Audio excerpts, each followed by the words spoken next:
Even though this 450 engine starts up and really runs reasonably well, I want to do a quick fuel pressure test on it to see how the warm-up regulator is working, see if we have any leak down in the system.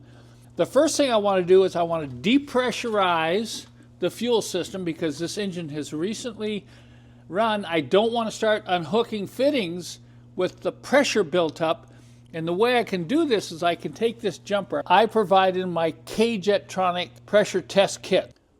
So to use this jumper, and you want to follow this sequence, is just unplug the cold start injector. And then you want to hook this up to the battery first. You're going to put the black clip lead on negative. You're going to put the positive on red, and then you'll just bring this lead over and plug it in. You'll actually hear it click. Hear it click? Okay, we'll just plug that in, and then I can unplug it. And once it's unplugged, then you can go ahead and release these two alligator clips. What you're trying to do here is minimize any sparking in and around the engine compartment.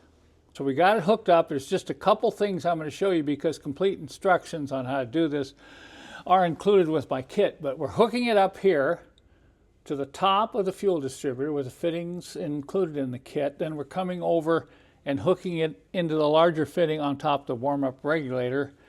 And then to get the fuel pump to run, we're not going to start the engine during this test. We're going to use a jumper lead, and we're going to jump over the pins in the fuel pump relay to run the pumps with the engine off. So come over here, and I'll show you on the W116, the fuel pump relay is also inside the fuse box, and it's this top rear relay. We had to find pin number 87 and 30. Okay, where are they? There's 87, there's 30. So I took the two pins from my switch jumper and we plugged this in. The first thing we're going to do is test for full system pressure. It should be 5.4 to 5.8 bar. To test for full system pressure, we need to turn this valve to the off position, 90 degrees to the hose. I'll reach over and I'm going to turn the switch on. Look at that. That's a good sign. Pressure came right up to 5.6 bar.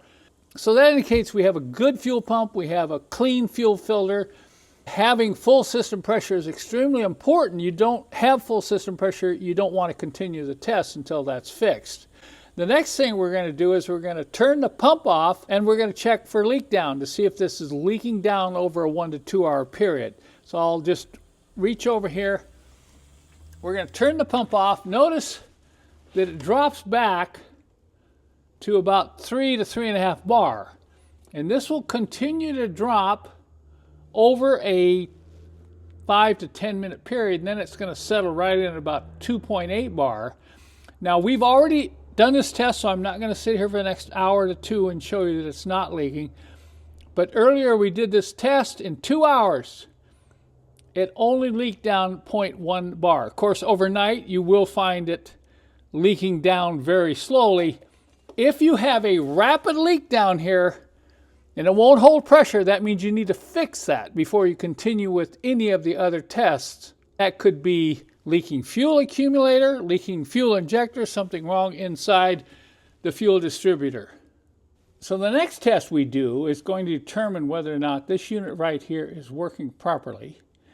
We're going to check cold, control pressure, and considering the warm-up regulator is warm, it recently ran a couple hours ago. It's about 70 degrees in the shop.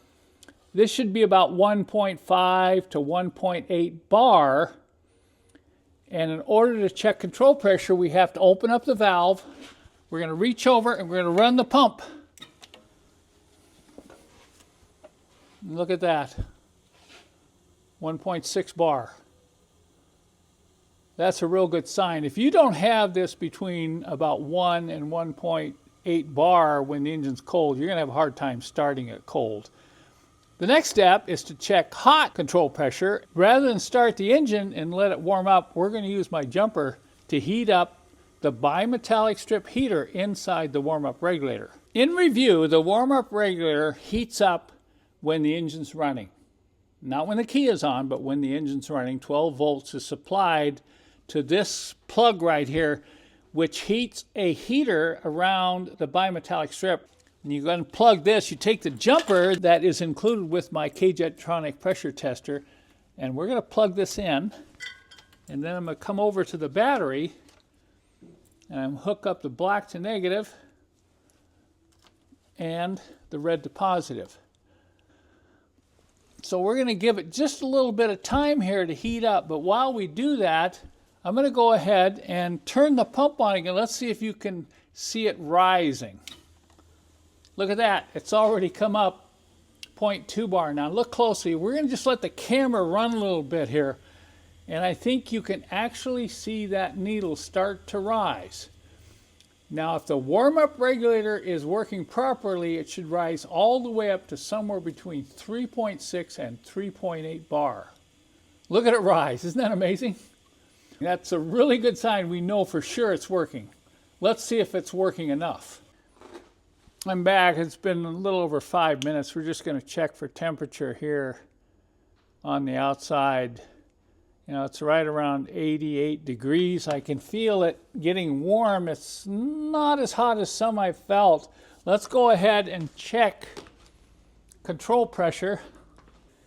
Oh, look at that. It came right up all the way from less than 2 up to about 3.3. All right, that's at the low end, but it's totally acceptable. We might be able to adjust the warm-up regulator. I'm not going to do that right now, but this confirms that the warm-up regulator is working, our system is holding pressure, and we can move on. And the thing we're going to move on to right now is finding the vacuum leaks that keep this engine from producing full vacuum. If you want to do a fuel injection pressure test on your K-Jet V8, this is the kit you'll need.